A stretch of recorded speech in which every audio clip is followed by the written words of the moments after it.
Hello, what's up? All right, so usually I,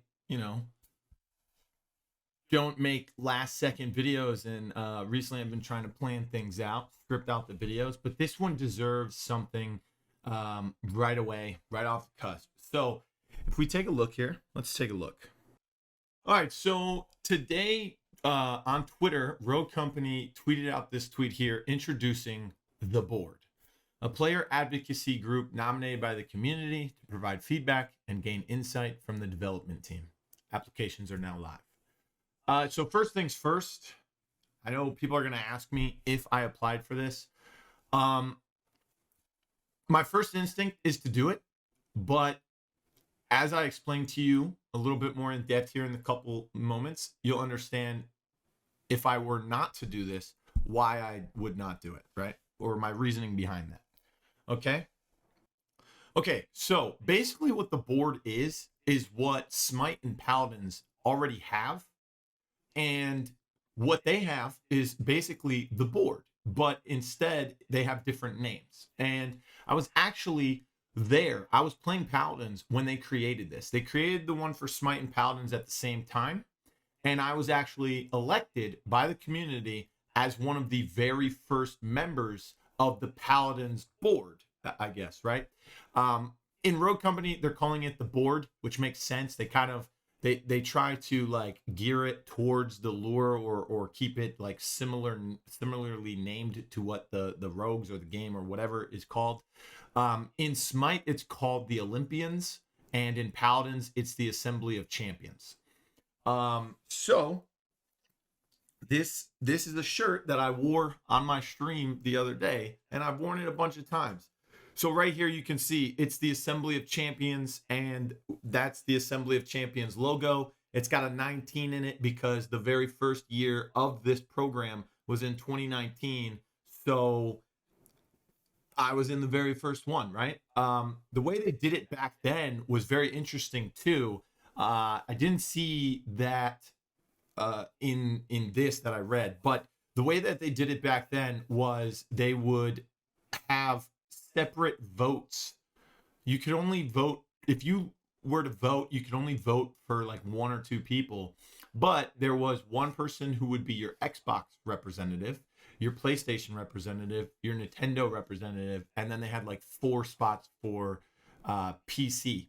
I won the PlayStation one. I'd come from PlayStation, so that's the reason why I went for that one. Plus, there was a lot bigger content creators on PC, and I thought maybe I wouldn't win that. So I didn't feel very confident in myself. I did get like top 3 votes, amount of votes. But anyways, that's besides the point. So what was this program? How did it go? So basically, the long story short, this program kind of put a target on my back, right? Without getting into any of the details, I was, not as mature as I am now. As a person, I was younger. We're talking 3, almost 4 years ago. And, I would get into arguments on Twitter and stuff like that. People were upset that not all the, they called us AOC members, were like making content on the meetings and stuff like that. And there was 2 problems with that. One, that person has never heard of me, so how could they find my content?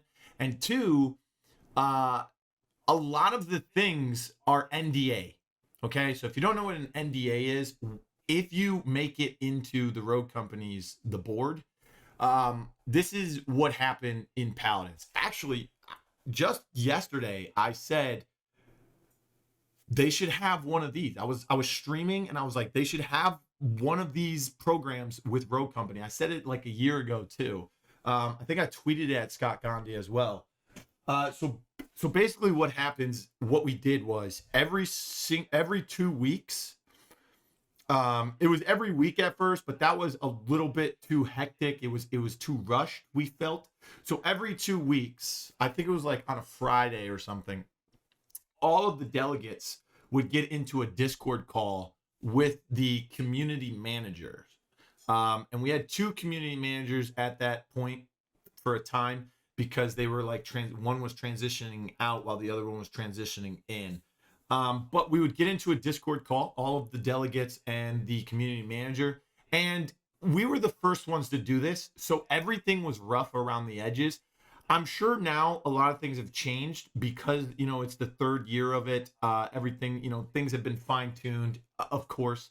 So we were kind of like the trailblazers, right? We were the experimentation version. But we were fine tuning things as we went as well. Like when we first started, those meetings were a mess. They were all over the place. As we got further into our 12-month term, those meetings would be cleaner. We would have a Word document with a schedule, the talking points. Like every Wednesday, we'd have to submit our topics that we wanted to talk about that week. So each delegate would send in their top three, their priority topics that they wanted to talk about that week. They'd structure a schedule out of that from what they thought was most important towards what is not what's least important, but no, nothing was taken away from that. It's not, you get what I'm saying. So we would do it that way. And, the meetings were getting cleaner. We were on we had like a time schedule and stuff like that, because the meetings at first were like 4 hours long. And then we were able to clean them up and get them to be like an hour and a half tops if things got a little out of hand, or like we stuck on one topic for too long, right?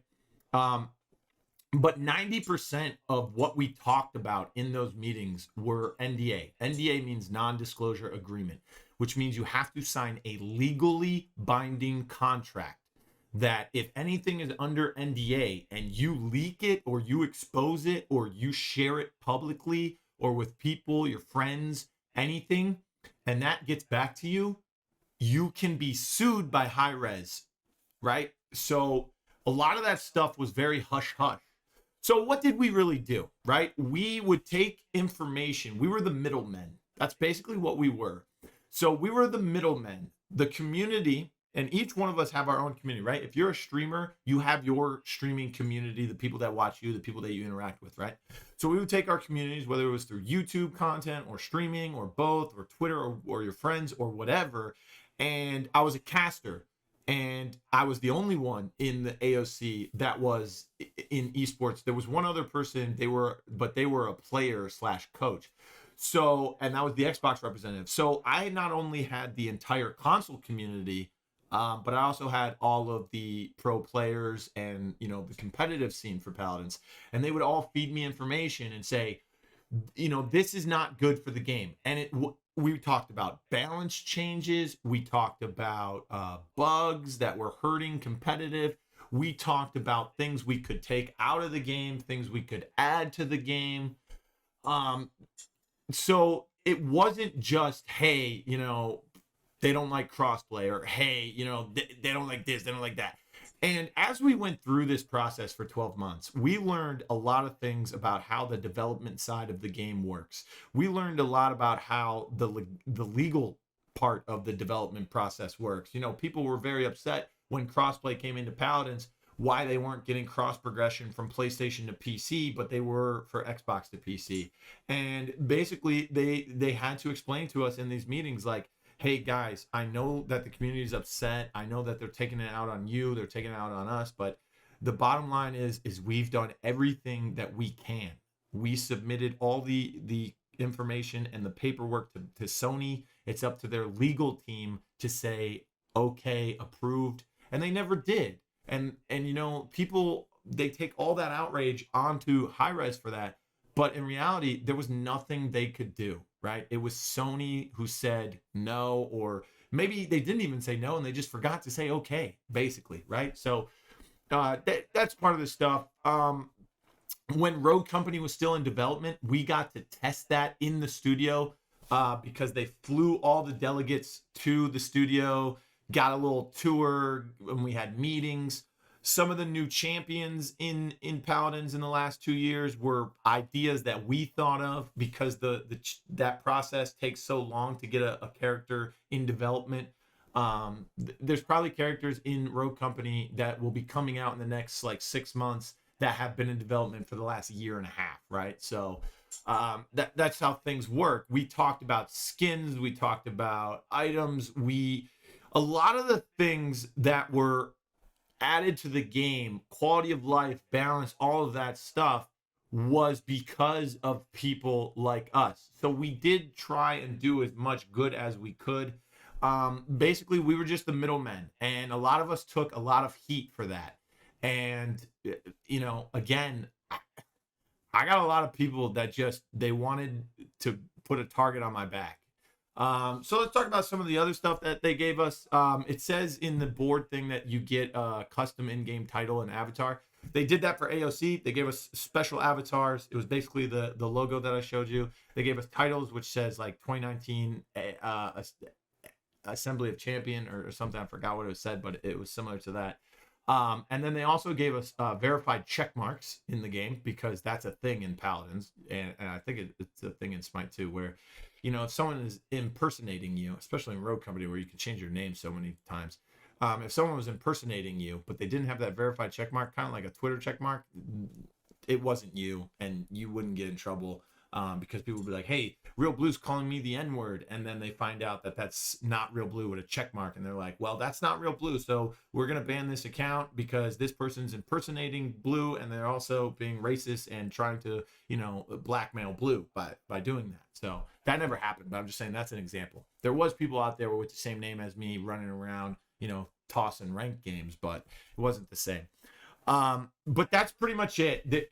There's a lot of good that can come out of the board, but I just want anyone out there that is going to try and go and do this, just remember that you are going to basically put a lot of pressure on yourself, and you're going to shine a big spotlight on yourself. So I've been through it. I don't know if I'm going to do it for the board, and we'll see. If I do, I know exactly what to do because I've been through this before. I'll have documents ready. I know how to structure those documents. I know how to streamline this information to the devs, and I know how to give as much information from as little that they allow me to give to you guys all out there in the community as well. I'm going to tell you one thing though. Anybody who's trying to go for the board, you better start researching how development works, because leaderboards, crossplay revert, and bugs, sit down. Those probably aren't going to be the top 3 topics. See you in the next one. Oh, hello there. It's Blue. I'm a terrible dancer, so ignore that version of me on the screen and listen to my voice when I say thank you for watching my video. I hope you enjoyed it. Make sure you like, share, subscribe, and of course, click on another video of mine. I heard you'll like those over there. They're pretty good.